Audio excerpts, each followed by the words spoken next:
نو عمر ڈاکو۔ بیان کیا جاتا ہے ملک عرب میں ڈاکوؤں کے ایک گروہ نے ایک پہاڑ کی چوٹی پر اپنا ٹھکانہ بنا لیا تھا۔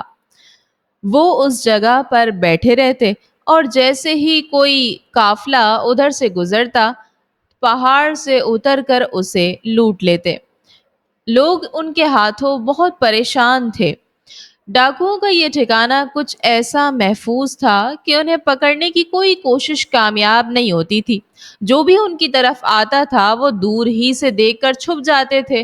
جب ان کا ظلم بہت زیادہ بڑھ گیا تو بادشاہ نے ایک ہوشیار جاسوس کو ان کی گرفتاری کے کام پر بھیج دیا۔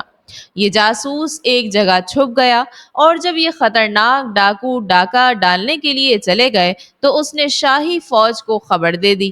فوج کے جوان پہاڑ کی چوٹی پر پہنچ کر چھپ گئے۔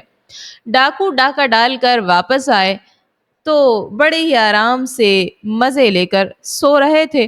ان میں سے کسی کو بھی یہ پتا نہیں تھا کہ ہم موت کے جال میں پھنس چکے ہیں۔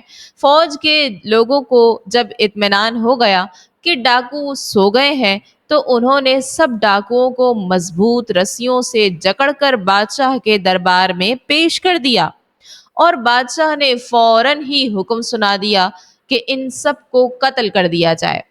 ان ڈاکوؤں میں ایک نوجوان بھی تھا جس کی شکل بہت بھولی بھالی تھی۔ بادشاہ کے وزیر نے اس نوجوان کو دیکھا تو اسے اس کے اوپر بہت ترس آیا۔ اس نے سوچا کیا اچھی بات ہو جو اس نوجوان کی جان بچ جائے۔ یہ سوچ کر اس نے بادشاہ سے سفارش کی کہ حضور والا اس نوجوان پر رحم کیجیے اور اس کی جان بخش دیں۔ ابھی تو اس نے زندگی کی کچھ لمحے ہی دیکھے ہیں۔ اس کی تعلیم و تربیت کا اچھا انتظام کر دیا جائے تو امید ہے یہ ایک اچھا انسان بن جائے گا۔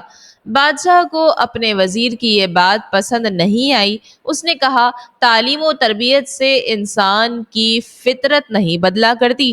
یہ ڈاکوؤں کے خطرناک گروہ میں شامل تھا، اس لیے یہ ضروری ہے کہ ڈاکوؤں کے ساتھ اسے بھی قتل کر دیا جائے۔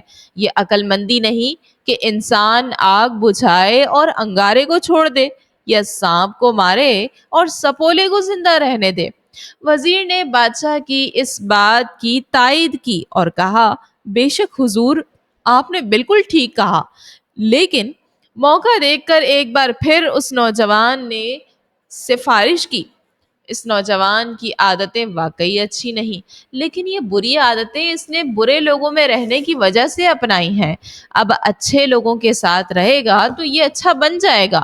بادشاہ اپنے وزیر کی یہ بات سن کر خاموش ہو گیا اور وزیر نے ڈاکو نوجوان کو آزاد کر کے اس کی تعلیم تربیت کا بہت اچھا انتظام کر دیا۔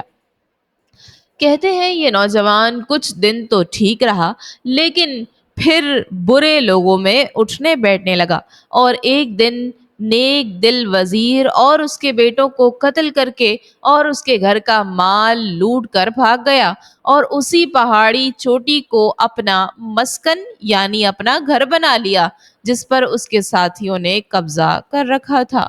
بادشاہ کو اس واقعے کی اطلاع ملی تو اس نے بہت افسوس کیا اور کہا جو برے ہیں بہترین تربیت سے بھی ان کی اصلاح نہیں ہوتی۔